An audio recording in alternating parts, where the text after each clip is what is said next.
How are you doing, ladies and gentlemen? Welcome to the channel. Now, this movie is tearing through the box office like a nonsense. Spider-Man Brand New Day just crossed $1 billion. It's just going. People are saying it's going to be easily a $2 billion movie.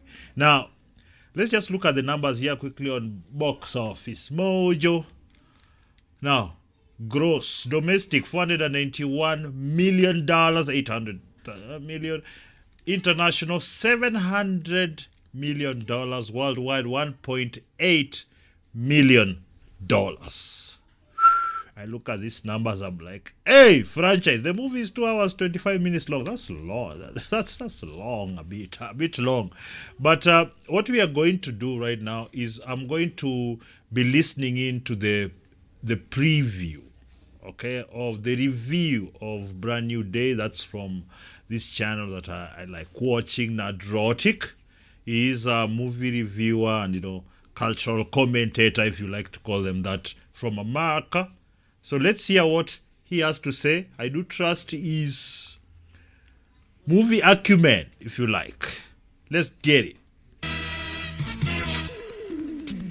You ready? How do they deliver the script to you? It's definitely very well protected. Or who are you most excited to see? So good. Just keep your mouth shut. It's not that hard. Yeah, that's good advice. Yep. Good advice. I've heard that many times. She's the villain, but there's a reason to her madness. Okay, is that a spoiler? Pack your things. You're fired! Nerdrotic.com. Greetings, you over 1 million hellions and the 40% who haven't subscribed yet. The return of everyone's favorite webhead to the silver screen is upon us. But before we get to that, let's take a little trip down memory lane to the very forgettable year of 2021, when the world was still recovering from a totally not man-made uber cold. On the advice of counsel, I respectfully decline to answer based upon my rights under the Fifth Amendment of the Constitution. This guy pissed me off so much, man. Oh my god. This guy should be in jail, man. I remember what I lost. I'm like, this guy should be in jail, man. Jesus. And Hollywood was just getting back after spending a year shut down. And that included Disney Marvel's box office juggernaut, the MCU, particularly coming off their last two films, Endgame, which grossed over $2 billion, and the end. Yeah, so that Endgame produced $2 billion. I think this one is heading there. It's already the first weekend was like $900 million. Like from is it though they start? So what they call first weekend is Thursday, Friday, Saturday, Sunday, I believe. Yeah, so it starts on Thursday. So the same, I'm going to do something about the Odyssey. Yeah, it also is getting to $1 billion. It's like 900 million over there. I didn't want it to make that money. Man, this woke crap has to end, man. But let's see non-woke now. People are more interested, and it's made more money than Odyssey past and gone. I'm not saying Odyssey making $1 billion is bad. I'm just saying this one is liked more, despite the fact that Odyssey had a more pronounced director. The guy had... You would be getting the numbers this movie is getting right now if he didn't go the woke way. Yeah, I'm quiet about that movie for now because I'm going to watch it, then give my review, and then I can be justified about my cries. Of Phase 3, Spider-Man Far From Home, which grossed $1.1 billion. Unfortunately, this year would be the first signs of real trouble for the MCU and the start of the infamous MCU. Phase 4 started with Black Widow, a prequel about a dead character, a film so abysmal I would argue it would have flopped anyway, but... Yeah, the thing is this, they released this movie after the character has gone through the arc and has already died in Endgame, and they tried to... The movie was meant to be released before that, but they just said, cash grab, quick, let's go. Such bad business decisions. Sometimes I wonder, overrated much? since it was released day and date, it led to the film's star, Scarlett Johansson, suing Disney Marvel. But its worst crime of all, it introduced Yelena, something that will be important for this review. This was followed up with Shang-Chi and the Legend of the 10 Bracelets, featuring Simu Liu getting kicked in the balls. Then poor Simu Liu got kicked in the balls again when it was announced that the absolute triumph that was Shang-Chi would get a sequel that never happened. A film directed by Destin Daniel Cretton, which will also be important for this review. But hey, Simu, look on the bright side. You got to star in Doomsday along with 47 other people, and I'm sure that promised sequel is right around the corner. And you see, the thing is, they spend so much on this because they want to have all the characters in, where everybody just given a little bit instead of picking a few and just develop those through a series of movies as they did before. They know how to do this. It's not strange. It's not something that, oh my God, we're going to revolutionize something. No, they already know it. But in this particular case, because they realize they have such a weak standard they've set, and the fact that probably the story isn't that good. I have serious suspicions about Doomsday. I don't think the story is that good. And on top of all that, they've pissed off fans for like a decade. Just woke nonsense, attacking the fans, calling them names. I never understood why you would spit on the people that make you money, that make you relevant. As a filmmaker myself, like imagine you're releasing a movie and you have this arrogance, this air. It's like, oh, if you don't watch my movie, you're not informed, you're a racist, you're a misogynist, you're what? Like, who does that? And think it's the hubris that comes with that, the power they've had for a very long time. And that power was earned by those people who did great movies, and they changed the culture, they influenced culture, they earned it. Now the current lot is just jumping on that train, and now with the arrogance of rich kids. You know, the people come after the people who've done the thing. The people just the underlings. They're always so arrogant. They just find themselves in good positions and they don't know how people got there. So they become arrogant and they jump into these silly ideologies. And they start using them to try and browbeat people. They're the fakest people, by the way.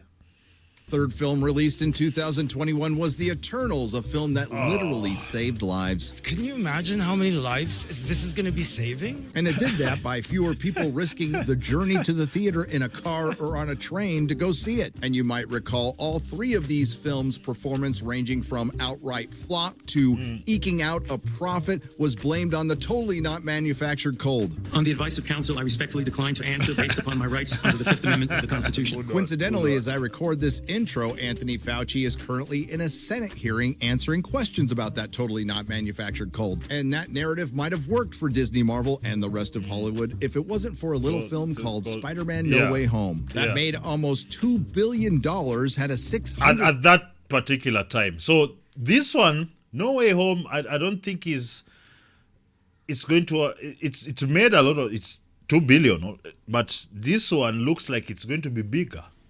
And these ones, they pulled those numbers during that so-called difficult time to go to the $1 million opening weekend, and all it took was 3 Spider-Men. At the time, it was Tom Holland's best performance as Peter Parker Spider-Man, and a lot of the box office is being attributed to the return of Tobey Maguire and Andrew Garfield. And I wouldn't deny that, but don't sell short the brilliant Willem Dafoe, who became one of the MCU's greatest villains, returning as Green Goblin. But as The Flash showed us, simply having a beloved actor returning to a beloved part is not enough. You have to have a story, and it has to have heart, and that's everything Spider-Man No Way Home had, despite its flaws. It was a crowd pleaser, and I still love it. So it was a foregone conclusion to get a sequel that surprisingly took over 4 years to get here. And as you know, after Spider-Man No Way Home, things didn't get any better for Disney, Sony, or Disney Marvel, despite a couple of successes. As a matter of fact, they've gotten a lot worse. After Madam Web, Venom Last Dance, and Craven, Sony decided to stop making... Bro, Craven.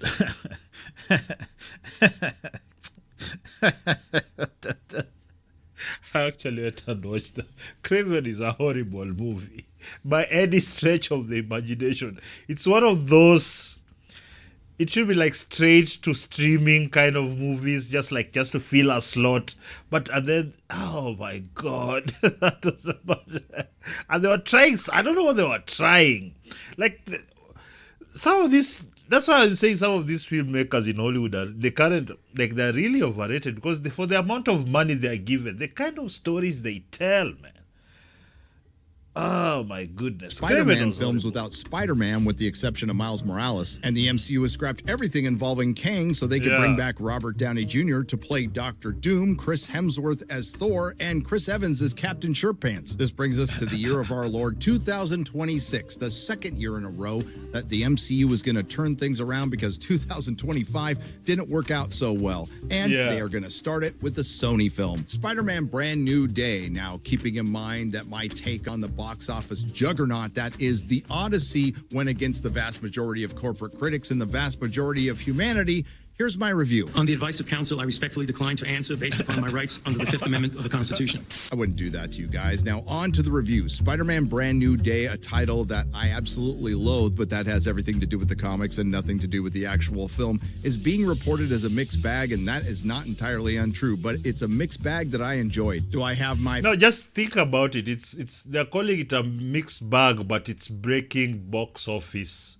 records. And primarily it's because people just want some normalcy. They just want just a normal story, hero story, just not trying to subvert characters or themes or trying to insert your own politics, just using the movie as a vehicle for that. That's what that is. This is what people are saying inadvertently by just going to watch this movie like in their droves. I will have to watch it. I can't watch Odyssey and not watch Spider-Man.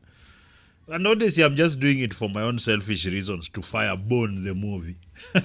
But man goggles on a little bit for this one? Absolutely. Does it have too many characters? Yes and no. Does it have two completely different movies in one? Kind of. Does it have a character or two that could be removed from this film and nothing would change? Of course. Yes. Does it feature that overused brand of Marvel humor? Surprisingly, very little. Does it have the misunderstood and victimized female antagonist? That would be a big yes. Is Spider-Man a side character in his own story? That would be a big no. Is it ultimately a story about being a hero and heroism? Thankfully, yes. And the most important question outside of is this movie actually worth going to or not is, does Tom Holland finally graduate from Spider-Boy to Spider-Man? And that would be a yes. And I would also argue, despite this movie's flaws, that it's his best performance as the character. I can't undersell how good he was in this movie, and whatever else is wrong with it, it ain't him. Set 4 years after the events of No Way Home, when Doctor Strange cast a spell to make everybody forget that Peter Parker was Spider-Man, including Ned Leeds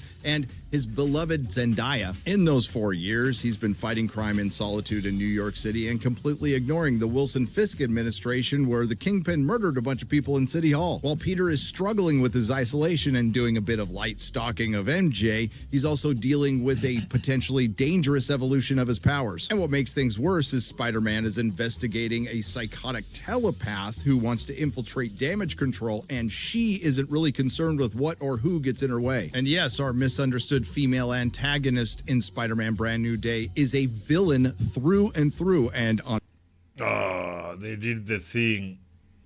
On the surface, you'd be going, great, yes, we want Spider-Man fighting a villain, but there's one teensy little problem with who the villain actually is, and we'll get to that. But I don't know about you, but I go to Spider-Man movies to see Spider-Man do whatever a spider can, and this is without a doubt the best Spider-Man action put to screen to date. And it is the best Spider-Man costume put on screen to date based on the John Romita design, which is the most iconic, and it's the most accurate superhero costume since Donner's Superman. And the best part is Spider-Man keeps his mask on for most of the film, so they got the costume right, and they're finally keeping his mask on, and it only took him a couple of decades. What's unfortunate is there is a lot going on in Spider-Man Brand New Day, and the descriptions of it being a great movie wrapped inside just a good one are pretty accurate. You'll hear the word mature being attributed to it a lot because a lot of the themes are loss, acceptance, and what it means to be a hero. And your mileage may vary on this because it takes up a large portion of the film. When it focuses on Tom Holland's Peter Parker Spider-Man, it's done extremely well. Now, I would have preferred they moved on from Ned Leeds and Zendaya's MJ, although I did like them in No Way Home, but I also like that tragic end. That being said, and I can't believe I'm saying this, I actually... Yeah, they don't like...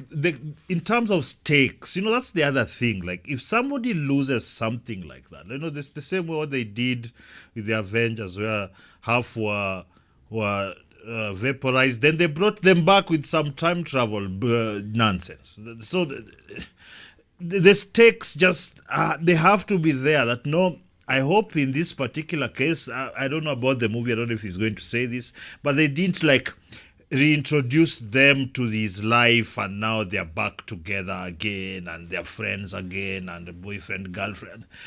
There are no stakes. That means there are no stakes. He has to lose something and then now build something else. So start another relationship. I mean, come on now. I thought they were pretty good in this, particularly Ned. The other things that work for me, surprisingly, John Bernthal's hammed up PG-13 Punisher, who was in the movie a lot more than I thought it would be. The Savage Hulk, who wasn't in the movie as much as I thought it would be. And we're going to have to put an asterisk on this one, but I thought Sadie Sink did a good job acting in her role. I just didn't like what the writers did with the character. And yes, as a comic book fan, I fully appreciate trying to get as many comic book covers as you possibly can in this movie, at times forcing it, but to... Yeah, this is the thing. They're like what the comic book people did, just drawing all that stuff and whatnot. They're doing it... in the movie, so that they trigger your memory. Like, remember that frame, that cover, so that they're creating scenes where you'd get a shot of that. Be fair, other Spider-Man movies have done this in the past. Ultimately, Spider-Man Brand New Day is a 10 out of 10 performance from Tom Holland. It's a film with a lot of heart that tries a little too hard at times, and I think it's going to make a lot of money. I've been to 2 screenings that were sold out with enthusiastic crowds. But now it's time to get to the spoilers, and why I hate the title Brand New Day, and any comic fan would, because it's the follow-up to the worst storyline in the history of Spider-Man, one that arguably broke the character forever. And that will be One More Day, written by Babylon 5's J. Michael Straczynski, but the real responsibility for this storyline lays at the feet of one Joe Quesada, who hated the fact that Peter Parker was married to Mary Jane, and he felt that it aged the character and made him less relatable to younger readers. In this ridiculous storyline, to save Aunt May, Peter sells his marriage and his memories of the relationship to Mary Jane Watson to Mephisto. Instead of his... Yeah, that's now just digging in just to try and change a storyline. Like, why would you do that? You can play, because Spider-Man is loved by kids more. Just moving into a family setup is really just up that alley. Like, why would you do it? Of course, they're woke. It's anti-family for some reason. Like, these idiots. Like, everything has to be, I'm subverting, no, you're not creative, you're an imbecile. So, quite frankly, it would have been better just to kill Mary Jane. And this storyline eventually led to Peter Parker becoming a complete cuck. And no, I'm not kidding, and I guess that's relatable to younger readers. Anyway, it led to a lot of lost sales. It cost me thousands in my comic store. And if you even mention One More Day or say the phrase around a Spider-Man fan, they might twitch a little. While I have not been the biggest fan of John Watts' adaptation of Spider-Man in his trilogy, I started coming around with No Way Home, and I would argue he did a much better version of One More Day. It is a rare example of the movies capturing Peter Parker's selfless heroism much better than they did in the comic books. But my biggest concern in Brand New Day was what they were going to do with Zendaya's MJ and Ned Leeds. My unrealistic preference was to have them in the movie very little or not at all, and have Peter still dealing with his isolation but making new friends like, I don't know, Felicia Hardy, Gwen Stacy, or the real Mary Jane. But the reality is... like, he has so many opportunities. If they really wanted to tag a romantic interest, there are so many people in his world of superheroes, people outside that, Mary Jane. MJ and Ned Leeds are in this movie a lot, and for the most part, I felt like their scenes actually had meaning. As most of you know by now, although there were some audible gasps in the theater when her name was revealed, Jean Grey is the villain of this story. That's right. Ex-person. Ex-they them. No. Okay. All right. Okay. That's the same. They've been trying to do this where somebody does some really horrendous things and whatnot, and the way they try to to justify that is to bring up some nonsense that really doesn't compensate for what they've done. Like, oh, they had a bad childhood, for example. I'm not saying that's the case here, but they would say they had a bad childhood, or they were lied to, or something. But it's very flimsy and whatnot. What they're trying to do is create these villains who are misunderstood for some reason. They're villains because they're misunderstood for one reason or the other. It broke the concept of the villain so much. It's because you can see they've done this in a number of shows, movies and shows, where the person is objectively horrible, but they look for a way to make them somehow excuse their behavior. If they did that here, okay.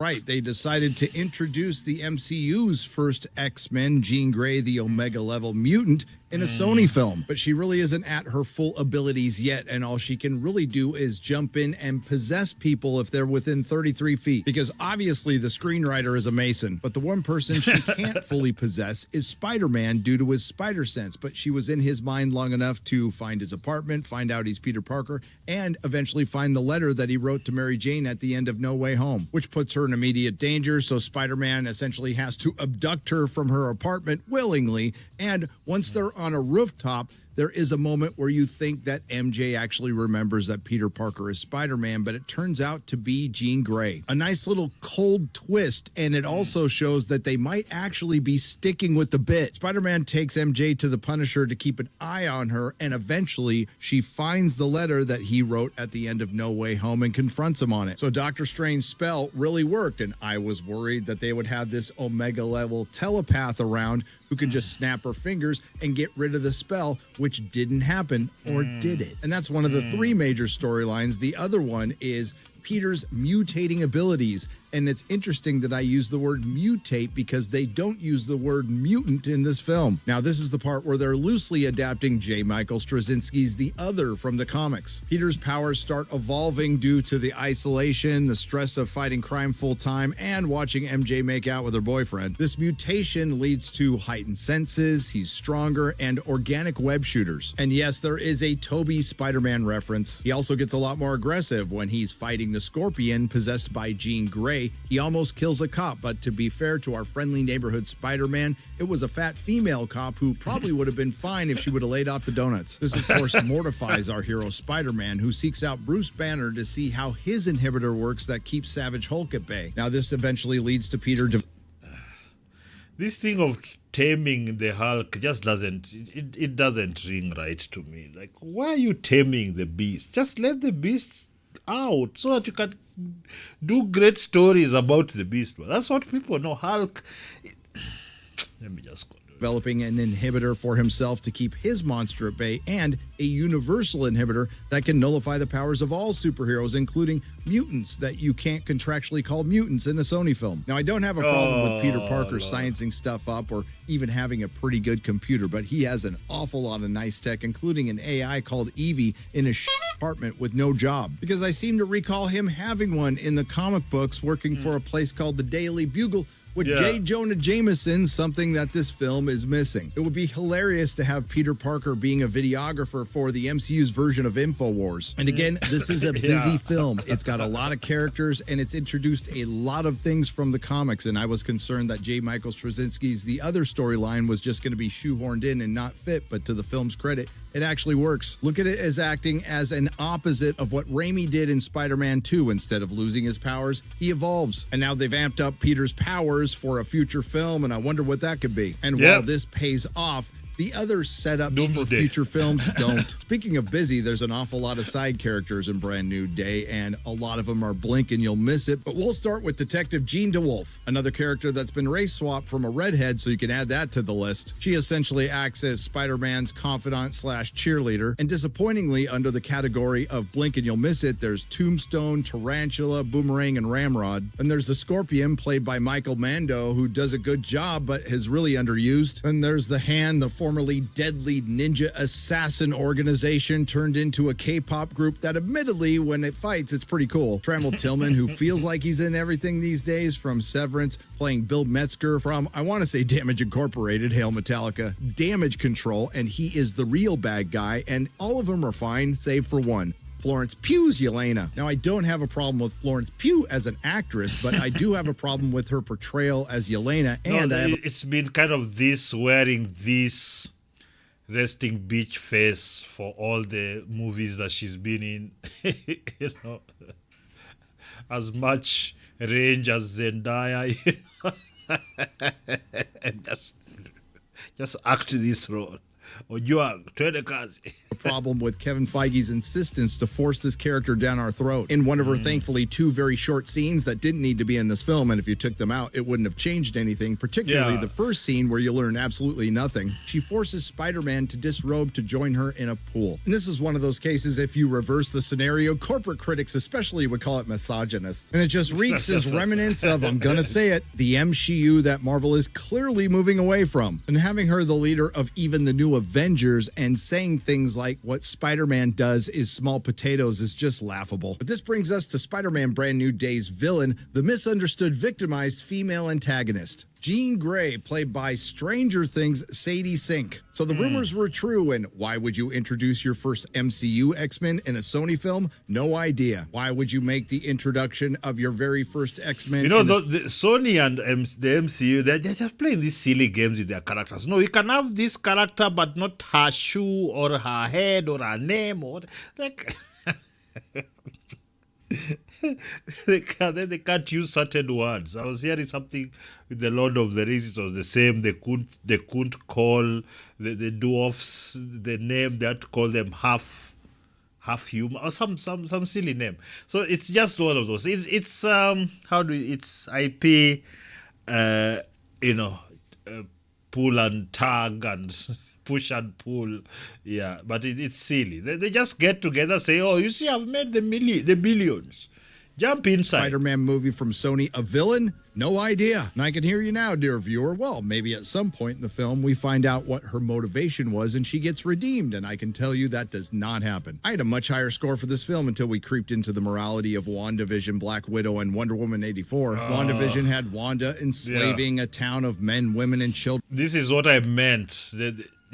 Then against their will. Gal Gadot's Wonder Woman raped a dude in Wonder Woman 84, and the woman who enslaved all the women in Black Widow was let go because she's a woman. Throughout the film, Sadie Sink's Jean Grey is trying to infiltrate Damage Control to find her sister Sarah, who they abducted. And to do this, she has no problem possessing hundreds of people against their will, shooting people. Now, they make a point in the film to show that these are not life-threatening injuries. She just shoots them in the knee and they'll never walk again and rely on disability for the rest of their lives. But there is one confirmed kill when Jean Grey forces a guy to walk in front of a speeding car. But it's not just one kill. Considering what she did throughout Brand New Day, it's a pretty high body count. Now, if this was Kilgrave or Mr. Negative or Mrs. Negative in this case, or even Emma Frost, it would have played off a little better, but this was Jean Grey. When Damage Control eventually captures her... Jean Grey is always fighting against her nature, which is, she's like the most powerful, one of the most powerful. And she can do so much damage, and the power in her is trying to overcome her to make her do it. So she's always fighting it. And if you look at the X-Men, where she was, you need her at the end, Wolverine... I mean, that's who she is. It's not a bad person. It's a good person who has this thing that they have to fight. You know, it can be used as an allegory, for example, for addiction. You know, that's why you do stories like with the help of Spider-Man and his inhibitor, she unlocks her power and blasts a mind wave for a kilometer, which had to kill hundreds of people. You know, they were really leaning into the international audience here when the Punisher says kilometer, because what the f is a kilometer? But like I said, Sadie Sink does a good... Hey, Gary, kilometer is the most well-rounded unit of measurement. 1,000 units. Why do you guys have like 3.2? Why? Miles. What is a mile? It's a kilometer. good job in the role, particularly at the end when she's captured by damage control. But up until that inexplicable end, I was fine with what they were doing. I liked the fact that she was hopping through bodies. I liked it when she possessed the Punisher. It was pretty funny. And I liked it when she possessed Professor Hulk, where ultimately it was Savage Hulk who kicked her out of his head. And let me not be the first one to say, thank God Savage Hulk is back. And hey, can we maybe just not have him turn back into Bruce Banner? And I'm confused. Yeah. I don't even see Bruce Banner. I see Mark Ruffalo and his woke idiocy, and it's kind of just like this guy. They should just go back to Edward Norton.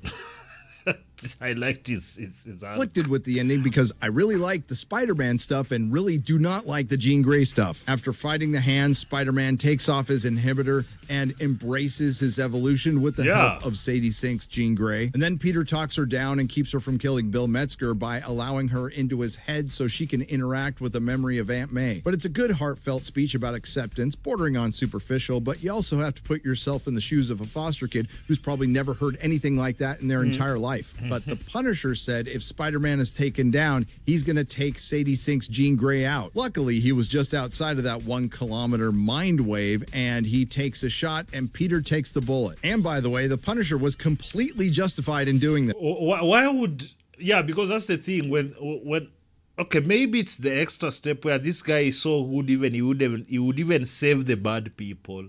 Maybe, but sometimes just let the villain be gone. But I think that Jean Grey that's trying to keep her for longer, it can be something if maybe she's part of Doomsday's team or back and forth or something, but she's the powerful mental one. Maybe she's used to fight him. I don't know. But that would seem... Anyway, they're saying Doomsday is the baddest ever in the world. Worst, the most worst. So... I wonder what's looking at his lore, I do see a lot of weaknesses that can be exploited even by Hulk. So yes, I'm torn because it's a great scene of Peter showing his selfless heroism and forgiveness. But then after Peter recovers with the help of Jean Grey, they let her go. Jean Grey's villainous intent and villainous accomplishment in Spider-Man Brand New Day is motivated by damage control abducting her sister Sarah while not abducting Jean Grey when they had the chance. So they could experiment on her, which was essentially torture, and it ended up killing her. Now, damage control killing Jean Grey's sister Sarah certainly justifies her taking out some upper-ranking members of damage control, but it does not justify her mind-raping tens of thousands of people and killing some of them. But not why? The best way to introduce the hated and feared X-Men into the MCU when they've made a pretty good case they should at the very least be feared. I think a better ending would have been like Faith in Buffy, where Jean Grey willingly turns herself in and starts to rehabilitate and, I don't know, accepting some accountability. And then you could have actually had a real post-credit scene where she's being visited by somebody in a wheelchair. It might have also been better if you just didn't have Jean Grey murdering people. If it wasn't for that, this film would have been a 9 out of 10 for me. But but if she's the villain, if she just did those things and then she got her comeuppance, then yes. But you don't... Anyway...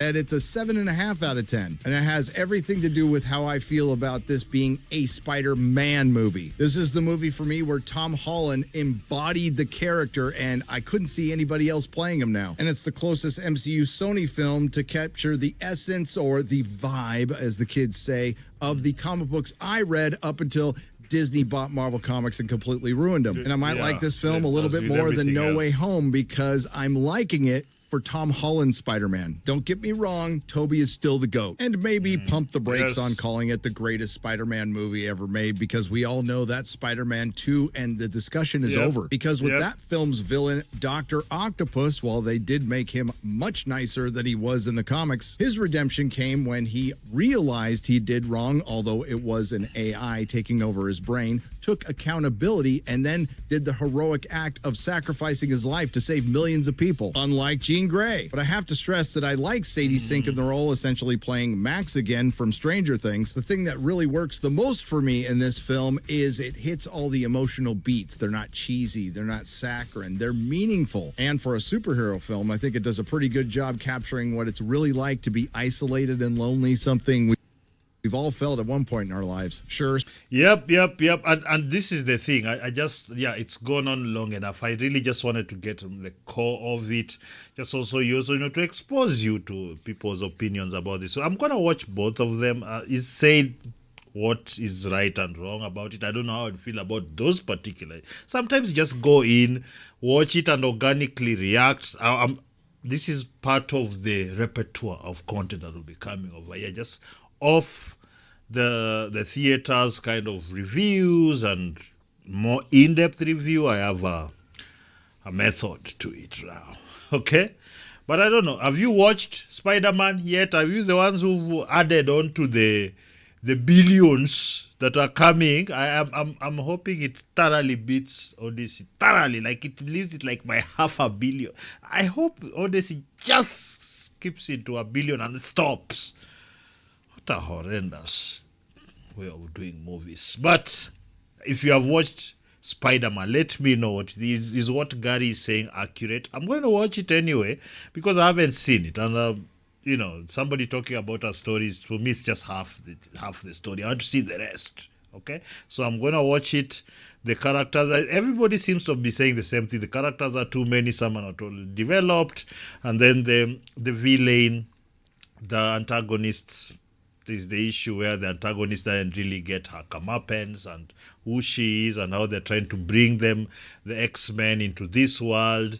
Let's see how they work with that. But I think if you have too many people, especially because they don't seem to have we'll have to wait for Doomsday, but in this case they seem to just fill in as many characters as possible and maybe try and get the many little enclaves that like these different characters. But I think you just do Spider-Man by himself with a couple of villains and you'll be fine. You don't need to flood it. If there was Jean Grey and Hulk, just a Hulk going back wild, Jean Grey takes over, then he goes up. So that Hulk is the actual danger, but being controlled by Jean Grey. They would have done a lot there too. I think maybe add Punisher just for the brutality of it.